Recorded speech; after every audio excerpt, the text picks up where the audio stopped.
하나님께서 우리에게 주신 최고의 선물 중에 하나가 바로 자유의지라고 할 수가 있습니다. 이것 때문에 우리가 자유롭게 생각하고 자유롭게 행동할 수 있는 거죠. 그 대신에 하나님께서는 우리가 우리의 미래에 일어날 일에 대해서 또 우리의 죽음의 순간에 언젠지에 대해서도 모르게 하셨습니다. 여러분, 우리가 자유의지를 가지고 있는데 미래에 대해서 모르잖아요. 그러니까 우리 인생은 마치 뭐와 같으냐 하면은요, 이 백지에다가 글을 써가는 것과 마찬가지라고 할 수가 있습니다. 여러분, 우리는 이 백지에다가, 우리 인생의 백지에다가 우리가 원하는 대로 마음껏 쓸 수 있습니다. 어둡게 쓸 수도 있고 밝게 쓸 수도 있고, 그러나 그 결과는 누구 책임입니까? 우리가 책임져야 되는 겁니다. 우리가 지금 유다 아마샤 왕의 인생에 대해서 보고 있는데, 자, 이 사람은 자기의 인생을 어떻게 그려가다가 마쳤는지 우리가 오늘 본문을 통해서 한번 봅시다. 이 사람은 이스라엘과 전쟁을 했는데, 북이스라엘과 전쟁을 했는데 전쟁에서 대패해버리고 말았죠.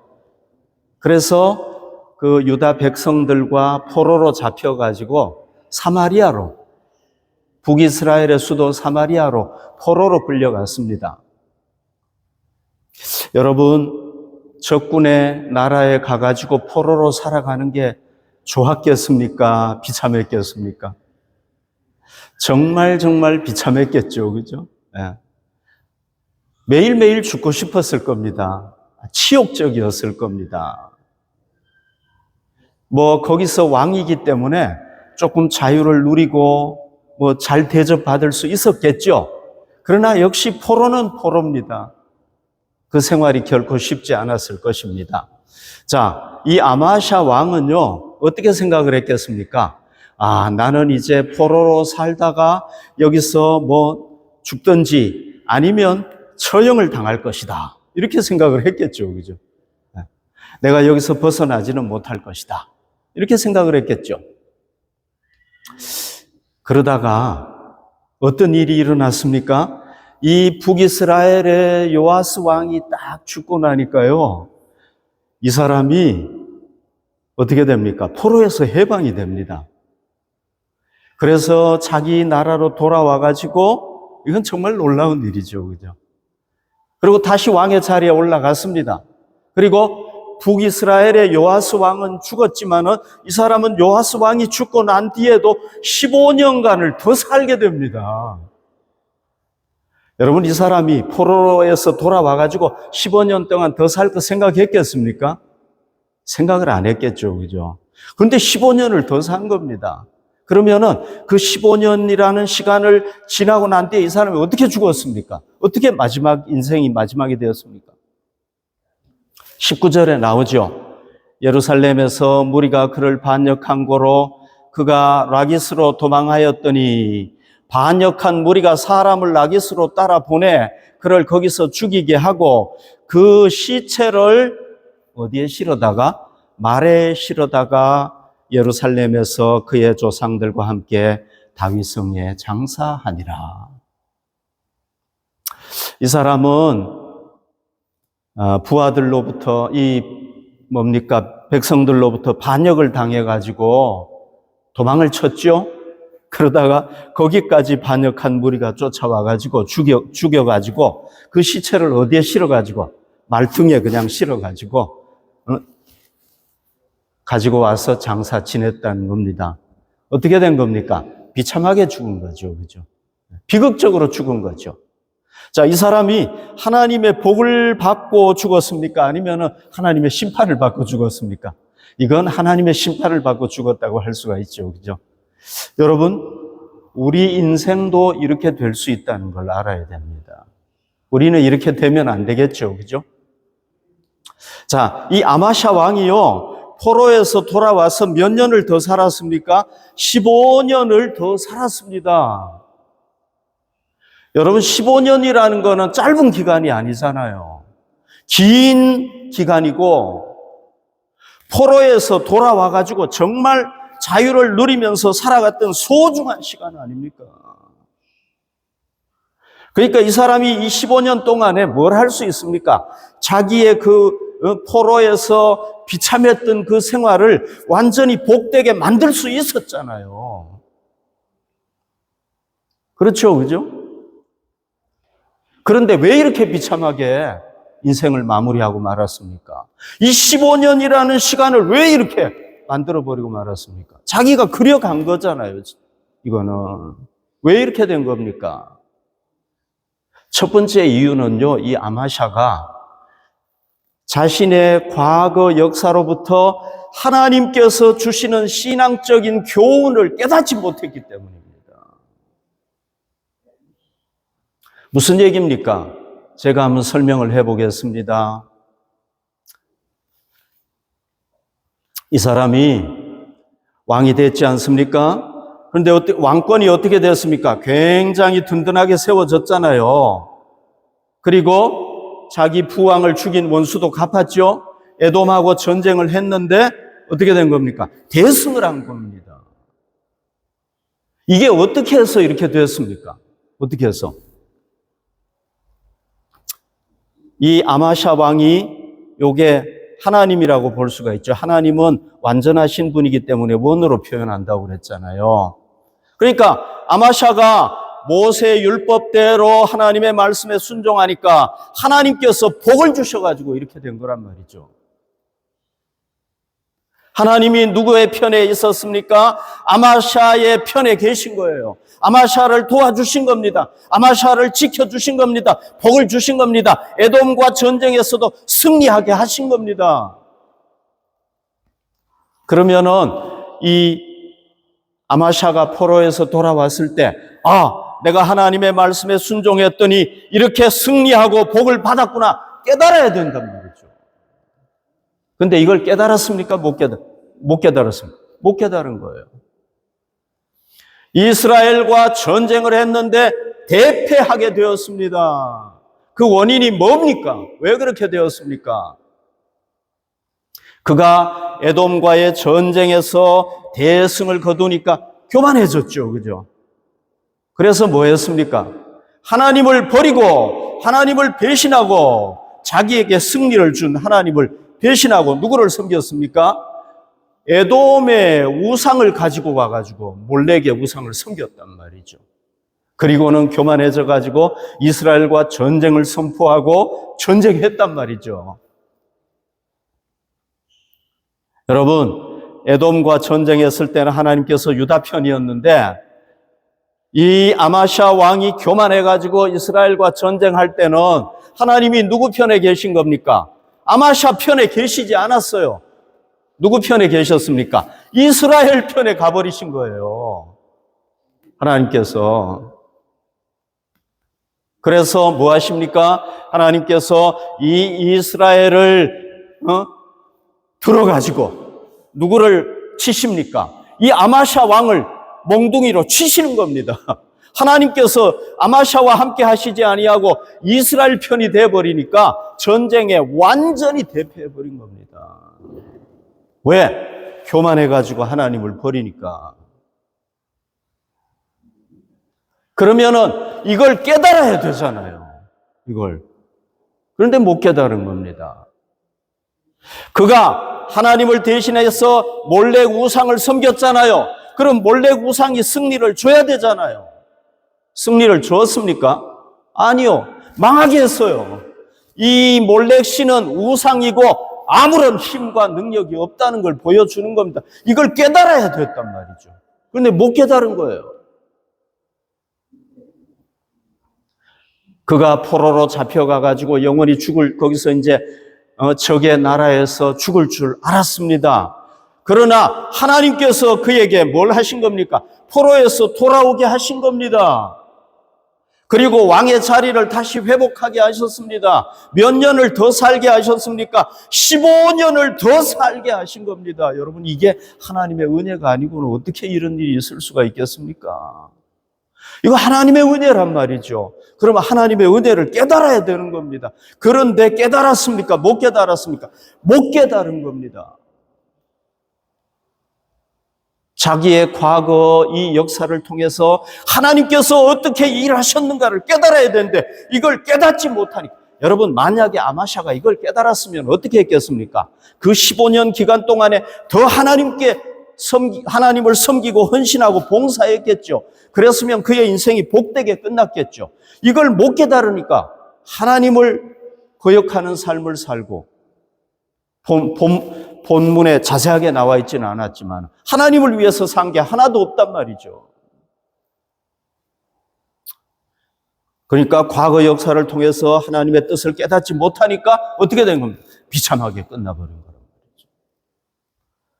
시편의 저자가요, 우리에게 정말 소중한 인생의 지혜를 전해주고 있습니다.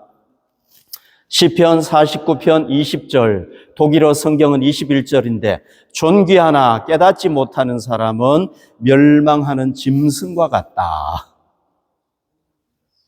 아마샤는 왕이지 않습니까? 존귀한 위치에 있었던 사람 아닙니까? 이 사람이 깨달았습니까? 못 깨달았습니까?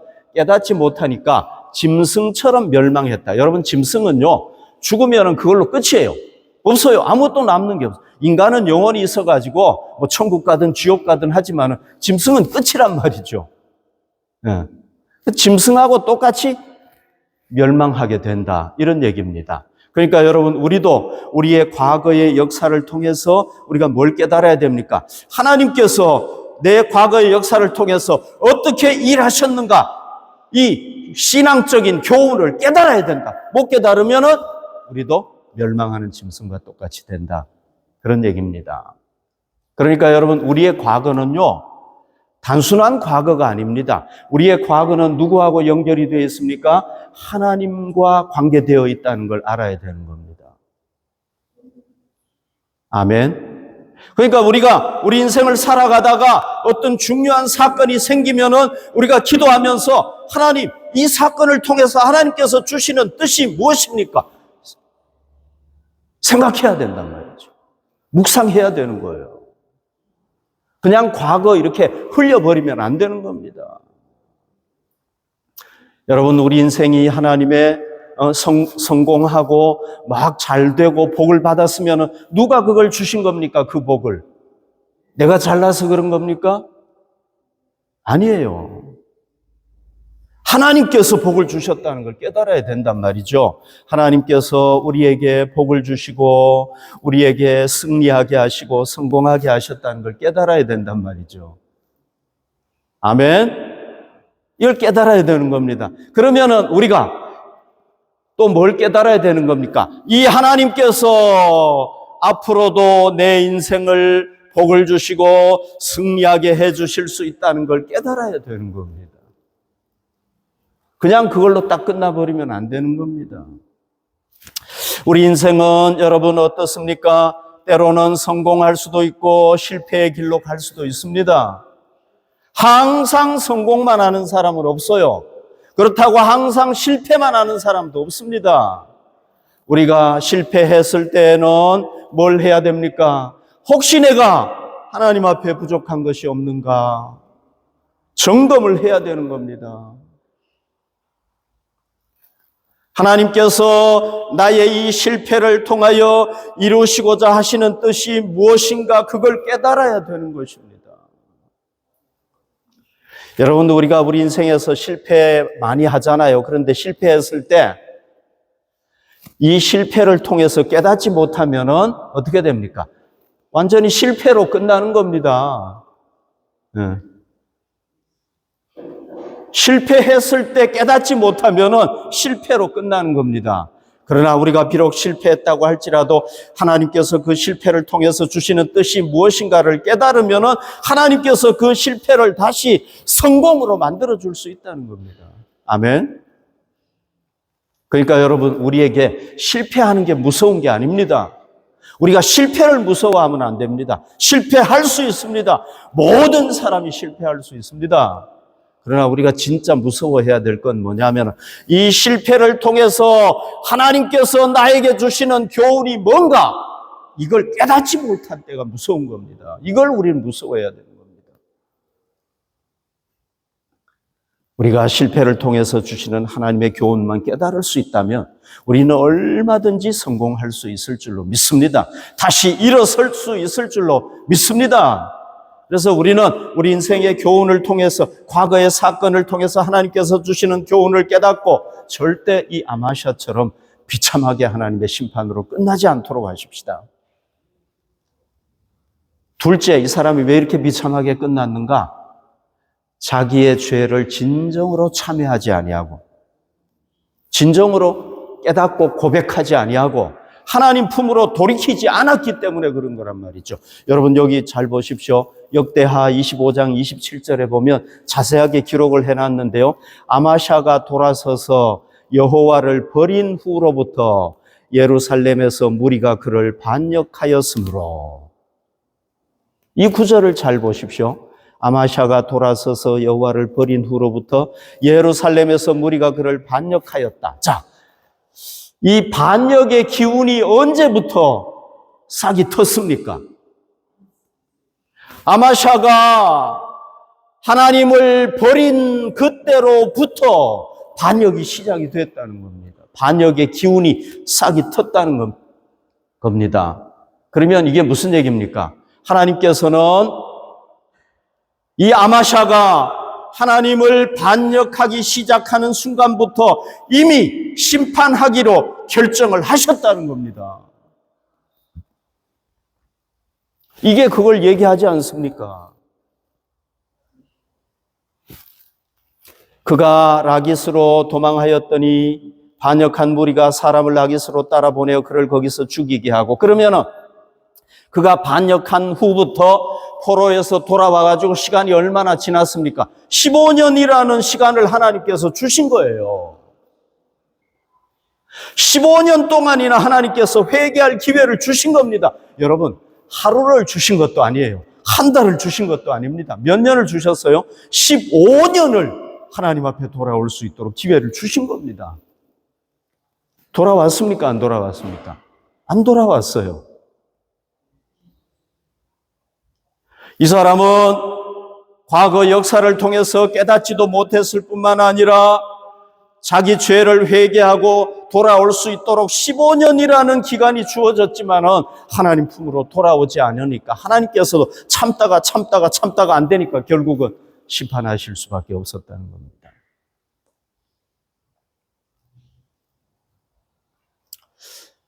옛날 로마에 그 재판을 할 때요, 이 재판장이 앞에 있지 않습니까? 그러면은 재판장 옆에는 항상 뭐가 있었느냐 하면은요, 두 가지가 딱 놓여져 있었대요. 첫 번째는 도끼가 놓여져 있었대요.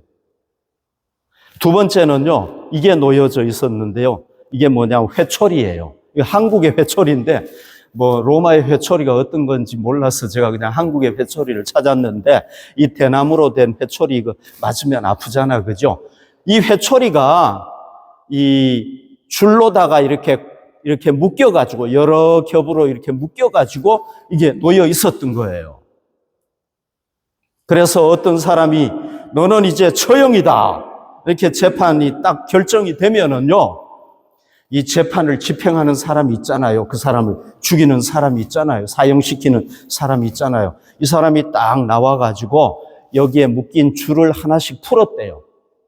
위에서부터 천천히 줄 하나 풀고, 두 개 풀고, 세 개 풀고, 시간이 걸리겠죠. 그죠? 이때 이 재판장은요, 그 죄수의 표정을 유심히 쳐다보는 거예요. 왜 쳐다봤겠습니까? 저 죄수가 정말로 뉘우치는 얼굴 빛이 있는가 없는가를 이렇게 쫙 유심히 쳐다본 거예요. 하나씩 풀 때마다.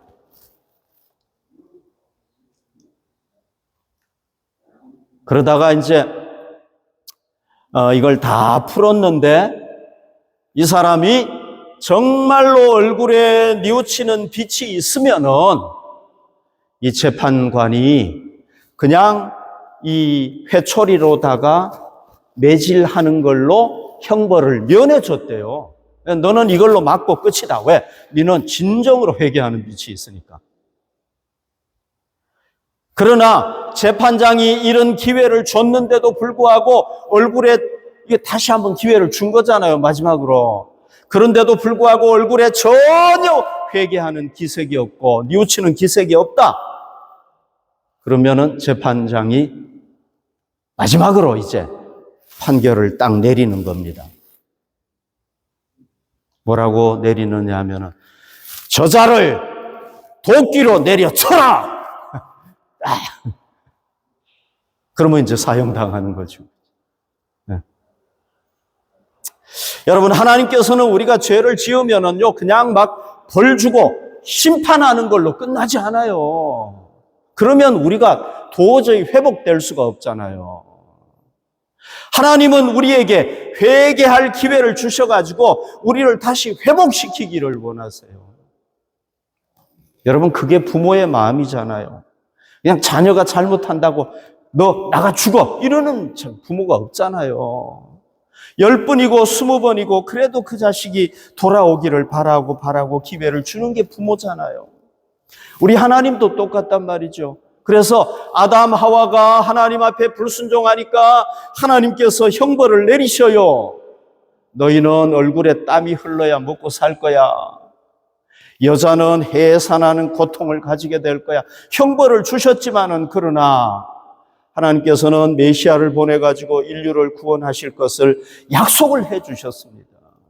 그러니까 자기 죄를 깨닫고 예수님을 구주로 영접하면은 살아날 수가 있는 겁니다. 다윗이 어떤 죄를 지었습니까? 다윗이 간음죄를 짓고 살인죄까지 짓지 않았습니까? 하나님께서 당장에 죽여야 되잖아요. 너 어떻게 그럴 수 있냐? 네가 그렇게 은혜를 많이 받고 너 어떻게 그렇게 할 수가 있냐? 너는 사형이야 하고 죽여야 되잖아요. 안 죽입니다. 나단 선지자를 보내가지고 죄를 깨우쳐 주세요. 그러니까 다윗이 어떻게 합니까? 정말로 하나님 앞에 회개하는 거예요. 그러니까 하나님께서 징계하세요. 벌을 안 주시는 건 아닙니다. 그러나 벌 주시는 걸로 끝나지 아니하고 이 다윗의 남은 인생은 성전을 건축하는데 잘 준비하는 복된 인생으로 끝났단 말이죠. 하나님은 뭐 하기를 원하시는 거예요? 회복시키기를 원하시는 거예요. 아멘.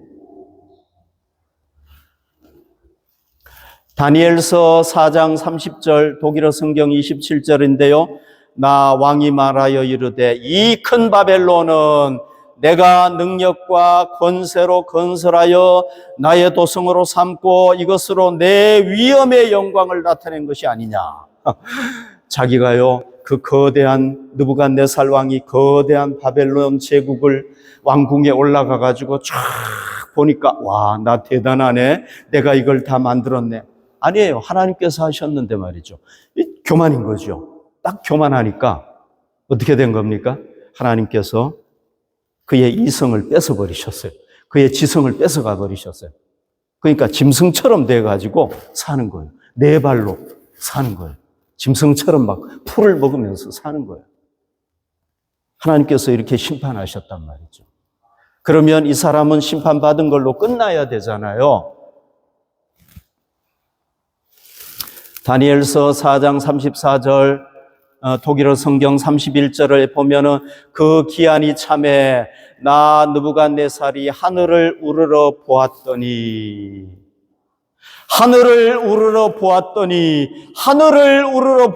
왜 하늘을 우러러 보는 겁니까? 이게 무슨 의미입니까? 하늘을 우러러 보았다는 것은 전에는 그냥 자기밖에 없었는데 교만했는데 자기의 교만을 뉘우쳤다는 얘기입니다. 하나님을 경외했다는 얘기입니다. 아, 하나님, 당신이 이 세상을 통치하시는 분입니다. 당신이 나를 이렇게 만드신 분입니다. 하고 하나님을 경외했더니 내 총명이 다시 내게로 돌아온지라. 이에 내가 지극히 높으신 이에게 감사하며 영생하시는 이를 찬양하고 경배하였나니 그 권세는 영원한 권세요 그 나라는 대대에 이르리로다. 아멘. 그가 겸손했다가 교만했다가 겸손해지니까 하나님은 어떻게 하신 겁니까? 다시 그를 왕으로 세워주신 겁니다. 여러분, 우리의 인생이 아무리 구렁텅이로 떨어졌다고 할지라도 우리가 우리의 잘못을 깨닫고 하나님 앞에 진정으로 회개하면은 하나님은 우리의 그 인생을 그 구렁텅이에서 일으켜 세워주셔가지고 하늘 높이 들어 올릴 수 있으신 분이란 말이죠. 하나님은 우리가 멸망당하기를 원하지 않으세요. 우리가 뭐 하기를 원하십니까? 회복되기를 원하시는 겁니다. 아멘. 회복되는 길이 어디에 있습니까? 과거에 하나님께서 내 삶에 어떻게 일하셨는지를 깨닫고 내가 잘못한 것이 있다면 하나님 앞에 진정으로 그 죄를 고백하고 돌아올 때 하나님께서는 우리 인생을 놀랍게 다시 세우실 수가 있는 것입니다. 어떤 꽤 많은 고등학생이 이렇게 질문을 했습니다. 목사님, 사람이 죽기 바로 직전에 회개하면은 천국에 갈 수 있는 거죠. 그러니까 목사님이 그럼 그렇고 말고 당연하죠, 그죠? 죽기 전에 바로 직전에도 회개하면 천국 갈 수 있는 거죠. 예수님 한편 강도가 그렇게 했잖아요. 물론이지 얘기를 했습니다. 목사님, 그러면 우리가 구원받기 위해서는 뭐 죽기 전에 시간이 몇 분만 있어도 되겠네요. 그렇죠, 그죠? 1, 2분만 있어도 되는 거죠, 그죠? 그러니까 그럼 그렇지 이렇게 얘기를 했습니다. 그러니까 이 학생이 만족해하면서 안심하면서 뒤로 돌아서 이제 나가는 겁니다. 그때 목사님께서 마지막으로 이제 그 학생에게 얘기를 했습니다. 자네가 언제 죽는지 정확하게 아는 거지? 이렇게 딱 물어봤어요. 그러니까 얘가 머리를 극적극적 하면서 이렇게 다시 돌아서는 거예요. 그래서 목사님께서 다시 얘기를 했습니다. 자네, 지금 바로 준비하게. 그게 지혜로운 걸세. 여러분, 우리에게 누구든지 마찬가지입니다. 이 세상에 있는 누구든지 회개할 기회는 주어집니다. 회개할 기회가 주어지지 않는 사람이 없습니다. 그러나 그 회개할 기회는 항상 주어져 있는 것은 아니라는 겁니다. 여러분, 우리가 언제 죽을지 누가 알겠습니까?